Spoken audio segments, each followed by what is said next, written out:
നിരാഹാര സമരത്തിൻ്റെ 158-ാം ദിനത്തിലായി നമ്മൾ പ്രവേശിച്ചിരിക്കുമ്പോൾ നമ്മുടെ സമര രീതികൾ മാറുകയാണ്. കഴിഞ്ഞ 3 മാസങ്ങളായിട്ട് ഗവൺമെൻറ് നിയമിച്ച ജുഡീഷ്യൽ കമ്മീഷൻ്റെ റിപ്പോർട്ട് ഫെബ്രുവരി 28 അവർ സമർപ്പിക്കുകയും അതിനുശേഷം മാർച്ച് ആദ്യത്തെ 2ാമത്തെ ആഴ്ചയോടുകൂടി ഞങ്ങളുടെ പ്രശ്നത്തിന് ശാശ്വത പരിഹാരം ഉണ്ടാകുമെന്നാണ് ഞങ്ങൾ പ്രതീക്ഷിച്ചിരുന്നത്. എന്നാൽ ഇപ്പോൾ ഹൈക്കോടതി ഈ ജുഡീഷ്യൽ കമ്മീഷനെ റദ്ദാക്കിയിരിക്കുന്നത് കൊണ്ട് ഇനി അതിനുള്ള പ്രതീക്ഷ ഞങ്ങൾക്കിനിയില്ല.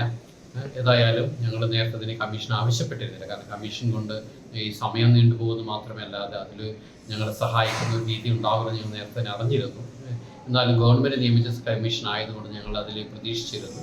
എന്നാൽ ഇപ്പോൾ അത് ഇല്ലാതായപ്പോൾ ഇനി ഞങ്ങൾ സമര രീതികൾ മാറ്റിക്കൊണ്ടിരിക്കുകയാണ്. ഇനി ഞങ്ങൾ പ്രതീക്ഷയെല്ലാം വഖഫ് ട്രൈബ്യൂണലും അതോടൊപ്പം തന്നെ പാർലമെൻറ്റിലെ വഖഫ് അമെൻമെൻറ്റ് ആക്ട് വരുന്നതനുസരിച്ച് ഞങ്ങൾക്ക് അതിലെന്തെങ്കിലും ഒരു സഹായം ഉണ്ടായിരിക്കുമെന്ന് ഞങ്ങൾ പ്രതീക്ഷിക്കുകയാണ്.